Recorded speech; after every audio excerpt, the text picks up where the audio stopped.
Good morning to all of you. Myself Kartar Chaudhary, lecturer, Government Polytechnic College, Ajmer.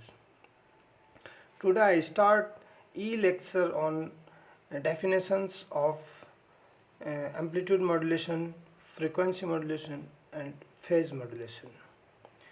Chapter first, 1.4 topic and subject code EL206, Wave Propagation and Communication Engineering. Now, what is amplitude modulation? In previous classes, I teach you about modulation process. Modulation, that is superimposing low frequency information signal onto high frequency carrier signals.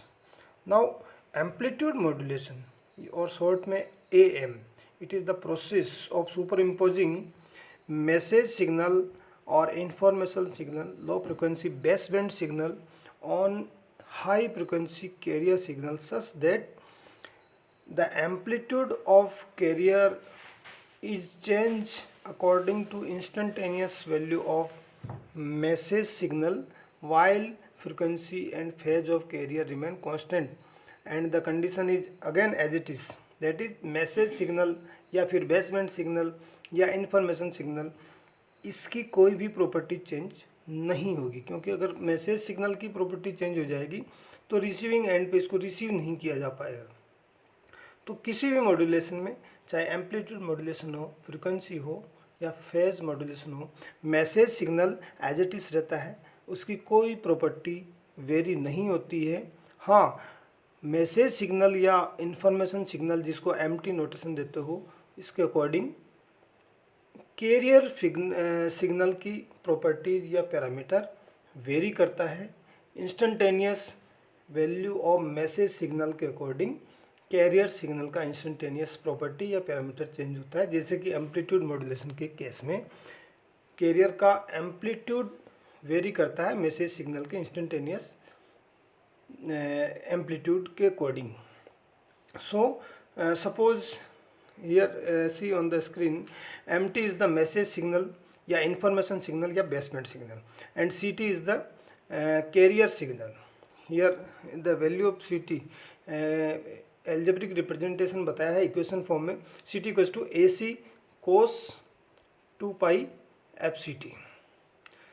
Then amplitude modulated signal ST, notation ST होगा और ये होगा AC plus MT कोस omega CT, यानी message signal और carrier signal के amplitude को combine करने पे या सुपर इम्पोज करने पे जो सिग्नल बन रहा है दैट इज मॉड्यूलेटेड सिग्नल, और इसका ओवरऑल एम्पलीट्यूड होगा AC प्लस MT और इसकी फ्रिक्वेंसी या फेज जो होगा वो ओमेगा CT होगा, कोस ओमेगा CT, यानी साइनोसोडल वेवफॉर्म होगी। और दोनों को कंबाइन करने पे ओवरऑल एम्पलीट्यूड मॉड्यूलेटेड वेव कुछ इस तरीके से दिखाई देगी। देखिए, amplitude modulated carrier wave ST notation देंगे। इसमें इनिशियल में अनमॉड्यूलेटेड कैरियर दिखाया है, इसको कंपैरिजन करने के लिए दिखाया कि इनिशियल में कैरियर सिग्नल ऐसा था और जब मैसेज सिग्नल को उस पर सुपर इम्पोज किया गया यूजिंग मॉड्यूलेटर सर्किट, तो कुछ इस तरीके से ओवरऑल आपको एनवलप दिखाई देता है, मॉड्यूलेशन एनवलप, जिसमें एक क्रेस्ट होता है, एक थ्रोट होता है, जो लोवेस्ट पॉइंट होता है, लोवेस्ट मिनिमम पॉइंट उसको थ्रोट कहेंगे, और जो हाईएस्ट पॉइंट होगा एम्पलीट्यूड का उसको क्रेस्ट कहेंगे।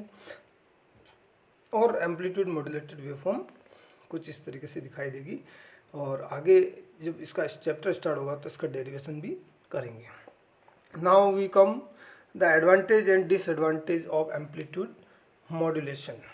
In briefly, amplitude modulation बहुत सिंपल प्रोसेस है, इसलिए सिंपल सर्किटरी की ज़रूरत होती है, सिंपल ट्रांसमीटर और सिंपल रिसीवर होता है, और लो कॉस्टिंग होता है, वेरी चीप होते हैं। लेकिन डिसएडवांटेज इसका ये होता है, बिकॉज एम्पलीट्यूड को मिक्स करते हैं तो साथ में एनवायरमेंटल नॉइज, उसका एम्पलीट्यूड भी इसमें ऐड हो सकता है, और ये एक बहुत बड़ा डिसएडवांटेज है एम्पलीट्यूड मॉड्यूलेशन का।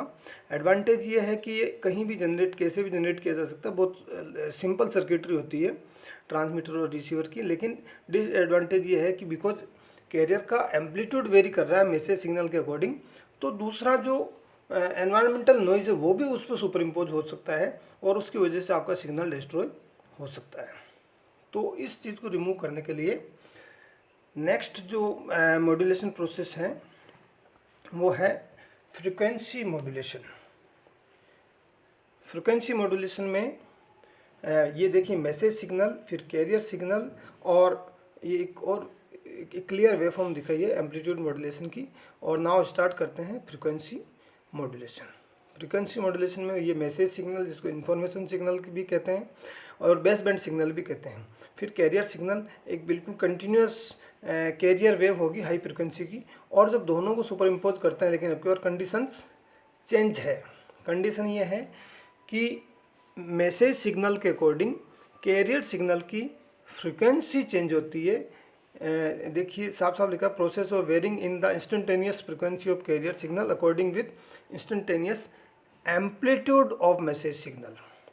Message signal as it is रहेगा, मैसेज सिग्नल के अकॉर्डिंग कैरियर सिग्नल की फ्रिक्वेंसी, इंस्टेंटेनियस फ्रिक्वेंसी वेरी करेगी और एम्पलीट्यूड एंड फेज कांस्टेंट रहेंगे। That is the frequency modulation. Frequency modulation की क्या इक्वेशन होगी? सपोज कीजिए एम.टी कोई मैसेज सिग्नल है, सी.टी कोई कैरियर सिग्नल है, और इनको अगर मॉड्यूलेट करते हैं तो resultant signal ST modulated signal कहलाएगा। और एस.टी का जो इक्वेशन बनेगी वो कुछ इस तरीके से होगी, ए सी कोस ब्रैकेट में omega c t plus k f integration of m a d a. यहाँ पे ए या अल्फ़ा ये एक वेरिएबल होता है जो आप हर बुक में अलग अलग देखेंगे, एम टी डी टी भी मान लीजिए इसको, ठीक है। तो ये वेरिएबल है integration of m a d, यानी मैसेज सिग्नल का इंटीग्रेशन। तो ये एक ओवरऑल फ्रिक्वेंसी मॉड्यूलेटेड सिग्नल की एल्जेब्रिक इक्वेशन है। और फिर इसका ब्रीफली देखते हैं what is the advantage of FM modulation. जो फर्स्ट एडवांटेज है इसका वो ये है कि ये जो चैनल नॉइज है, एनवायरमेंटल नॉइज है, जो एएम के केस में इजीली सिग्नल पे, मॉड्यूलेटेड सिग्नल पे जमा हो रही थी, सुपर इम्पोज हो सकती थी और रिसीविंग एंड पे ट्रबल कर रही थी।